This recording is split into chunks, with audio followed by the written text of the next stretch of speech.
కాకపోతే ఆయన నేచర్ అలాంటిది.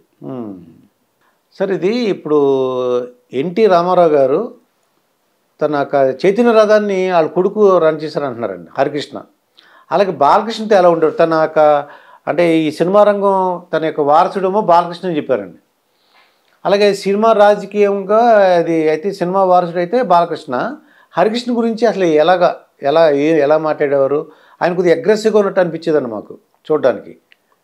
అంటే హరికృష్ణ ఎప్పుడు కూడా నేను ఒక చీఫ్ మినిస్టర్ గారి కుమారుడినని, ఒక ఎన్టీఆర్ అంటే గొప్ప ఫ్యామిలీలో నేను ఒక సభ్యుడినని ఏ రోజు అతను గర్వపడటం కానీ ఆ విధంగా బిహేవ్ చేయటం కానీ ఉండేది కాదు. ఈవెన్ డ్రైవర్లతో కూడా మిగిలిన కొడుకుల కంటే కూడా డ్రైవర్లంతా అతన్ని లైక్ చేస్తారు హరికృష్ణని. ఎంత సింపుల్ మ్యాన్ అంటే నన్ను మామ అని పిలిచేవాడు. ఓకే. ఇప్పుడు చైతన్య రథం ఊరి దగ్గర పోయి ఆగుతుంది కదా, ఒక ఊరి దగ్గర ఆగినప్పుడు ఈ కార్పెట్ ఇది ఉంటుంది కదా మన లారీల మీద కప్పేది, టార్పాలిన్, దాన్ని బండి కింద వేసుకుని పడుకునేవాడు. అంటే మామూలు డ్రైవర్ లాగా లేదు, కాసేపు పిచ్చపాటి మాట్లాడుకునేవాళ్ళం. ఆయన సిగరెట్ కాల్చేవాడిని, నేను సిగరెట్ కాల్చేవాడిని.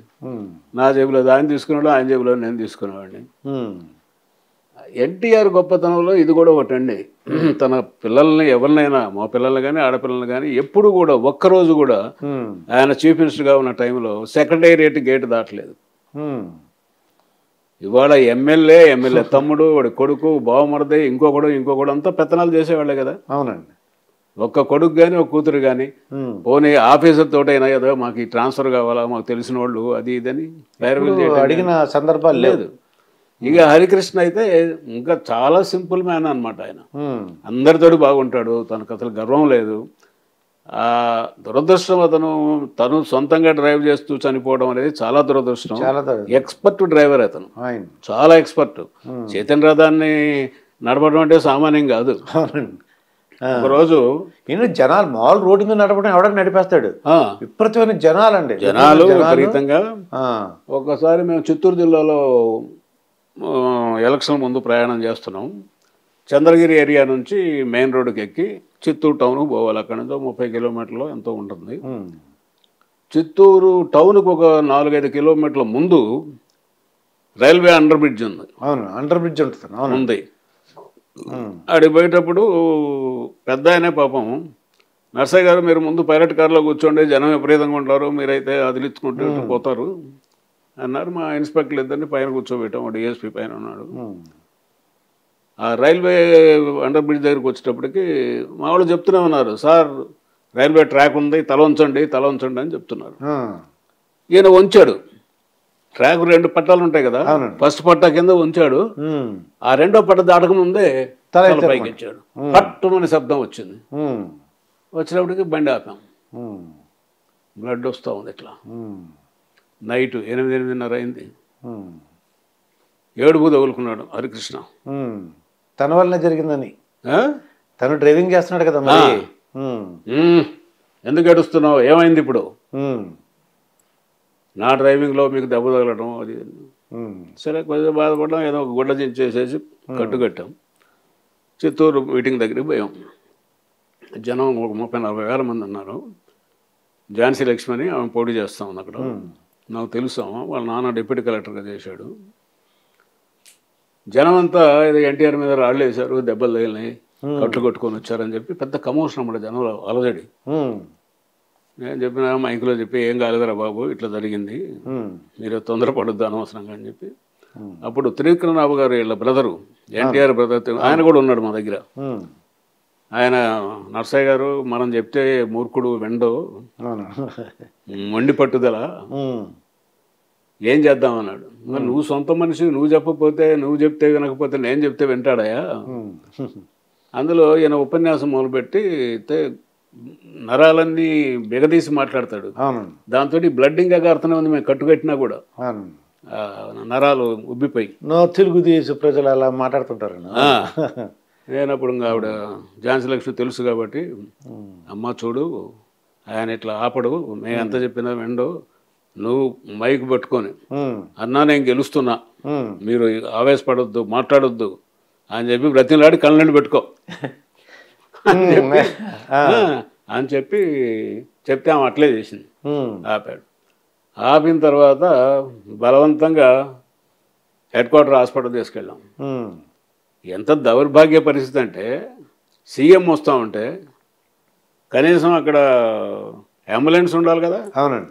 అంబులెన్స్ లేదు, ఉమ్, కరెంటు లేదు ఉమ్, హాస్పిటల్లో, ఉమ్, ఎక్స్రే లేదు. ఉమ్, ఏం చేయాలో మనకి పైపెన్ దెబ్బ, ఇది స్కల్ ఏమన్నా అయిందో మనకు తెలియదు కదా, చీకటి. అవును. ఇంకా అదే పనిగా రాయవలూరు పోయాం. ఉమ్, రాయవలూరు పోతే హాస్పిటల్లో వాళ్ళు ఎక్స్రేలు అన్నీ తీసేసి ఏం లేదులేండి సూపర్ ప్లేస్ దెబ్బే, ఉమ్, స్కల్కి ఏం కాలేదు, లోపల ఏం కాలేదు ఉమ్, అనగానే పదండి అంటాడు ఈయన ఉమ్, ఎన్టీఆర్. మేము రావండి, ఉమ్, ఇవాళ రెస్ట్ తీసుకోవాల్సిందే ఇక్కడ మీరు, వాళ్ళు ఏం చెప్పినా కూడా అని బలవంతంగా పెట్టాం. అది చాలా మంచి మనిషి అండి అతను. అయితే మొత్తానికి చంద్రబాబు నాయుడు గారు ఈ తెలుగుదేశం పార్టీని కాపాడారండి. ఆ లక్ష్మీపార్తి దగ్గర నుంచి కాపాడారు. అయితే ఇప్పుడు అప్పుడే కాదు, అంతకుముందు కూడా నాగర్ భాస్కరరావు టైంలో కూడా మైసూరులో కాపాడింది కూడా ఆయనే. ఆయనే అది 2 సార్లు జరిగింది. ఇప్పుడు 3వసారి ఏంటంటే ఈ జగన్ ప్రభుత్వం మీద తిరుగుబాటులాగా ఉంది కొద్దిగా. ఈయన కొద్ది పెద్ద ఆయన కాబట్టి నెక్స్ట్ ఎవరు అవకాశం తెలుగుదేశం పార్టీలో జూనియర్ ఎన్టీఆర్కి అయినా అవకాశం ఉందంటారా? లోకేష్ ఒక ఆయన ఉన్నాడు, జూనియర్ ఎన్టీఆర్. ఇది వాళ్ళే కావాలని ఉంది, ఇంకొకళ్ళైనా కావచ్చు, ఏముందండి దానికి. ఇప్పుడు వారసత్వం ఇది ఏమైనా రాజకీయ రాచరికమా కాదు కదా. తండ్రి తర్వాత కొడుకు రావాలా, కొడుకు తర్వాత ఇంకోళ్ళు రావాలా, అదేం లేదండి. ప్రజలు ఎవరు ఎన్నుకుంటే వాళ్ళు, అది ఎవరైనా రావచ్చు. ఆ పార్టీలో ఎవరైనా కొత్త ఇంకో నాయకుడు కూడా వచ్చినా జూనియర్ ఎన్టీఆర్ అయినా కావచ్చు, లోకేష్ అయినా కావచ్చు, ఇంకొకళ్ళైనా కావచ్చు, దానికేముందని. అది ఇప్పుడు చెప్పలేము మనం అట్లా. అంటే వీళ్ళు ఏమంటారంటే లోకేష్కి ప్రిఫరెన్స్ ఇస్తున్నారు, జూనియర్ ఎన్టీఆర్ పక్కన పెట్టారు అంటుంటారు. పక్కన పెట్టేది ఏముంది, అతని సినిమాలు అతను చేసుకుంటున్నాడు. ఈయనేమో ఈ 2-3 ఏళ్ళ నుంచి మినిస్టర్గా చేసి ఎమ్మెల్సీగా ఉండి ఉన్నాడు కదా. పక్కన పెట్టడం అంటూ ఇదేం కాదు లేకండి అది. సరే ఆల్రెడీ ఇప్పుడు 4 ఏళ్ళు 3 ఏళ్ళు ఏమో మినిస్టర్గా చేశాడు అతను లోకేష్. అవునండి. తర్వాత ఇప్పుడు ఎమ్మెల్సీ ఉంది. అవునండి. మరి ఇతనేమో జూనియర్ ఎన్టీఆర్ ఏమో సినిమాల్లో బిజీగా ఉన్నాడు కదా, ఆస్కార్ అవార్డు అది ఇదంతా. మరి రావాలనుకుంటే రావచ్చు, ఏముంది, వాళ్ళ తాత పార్టీని ఎవరు కాదంటున్నారు, అందరు కావాలనే అంటారు. జూనియర్ ఎన్టీఆర్ కూడా వస్తే మంచిదనే అంటారు. వీళ్ళు రాజకీయ నాయకులు ఏంటని కొంతమంది వాడు వస్తే మంచి వీళ్ళు దెబ్బతింటారని, లేకపోతే వీళ్ళు ఏదో చేస్తారని. ఇప్పుడు కుచిత రాజకీయాలు అయినప్పుడు ఏం మాట్లాడతారండి. ఇప్పుడు ప్రజలు ఎన్నుకున్నప్పుడు ఇక్కడ కూడా అంతే కదా, తెలంగాణలో కేటీఆర్ ఎందుకు రాకూడదండి? కేటీఆర్కి ఏం చదువు లేదా, తెలివి లేదా, మినిస్టర్గా బాగా చేస్తున్నాడు కదా. అందువల్ల తప్పది, అసలు ఆలోచనే తప్పు అనమాట. అంటే ఓట్లేండి ఏంటంటే ఈ తెలుగుదేశంను జనసేన కలిస్తే కొద్దిగా టఫ్ కాంపిటీషన్ అంటున్నారు చాలామంది. అవును, అది కలవటము, తర్వాత ఓట్లు. ఇప్పుడు నాయకులు కలవటం కాదు కదా, కింద ఓట్లు కూడా పర్కులేషన్కి పోవాలి. అది వాళ్ళకి వీళ్ళు వేసుకోవడం, వీళ్ళు వాళ్ళు వేసుకోవడం జరిగితేనే అప్పుడు ఉపయోగం. అదే మరి మీరు ఎలాగ రెస్ట్ తీసుకున్నారా, లేకపోతే ఏమైనా ఆధ్యాత్మిక కార్యక్రమాలు పాల్గొంటుంటారా? మీరేమన్నా ఇంట్లో ఏం చేస్తుంటారు ఇప్పుడండి? ఏమి లేదండి, ఏదో చిన్న చిన్న పనులు, వాళ్ళు ఫ్రెండ్స్ వాళ్ళు వస్తుంటారు. నేను మామూలుగా 5:30-6కి లేస్తాను. లేచేసి అప్పటికంటే మా మిస్సెస్కి ఈ మధ్య కొంచెం ఆరోగ్యం సరిగ్గా అవుతాం, కొద్దిగా లేట్కి లేస్తాయి 7-7:30కి. ఓకే. కాఫీ పెట్టుకొని కాఫీ తాగేసి ఒక అరగంట యోగా చేస్తాను. ఆ తర్వాత 45 మినిట్స్ వాకింగ్ చేస్తా. ఓకే. ఆ తర్వాత స్నానం పానం. అది ఓకే.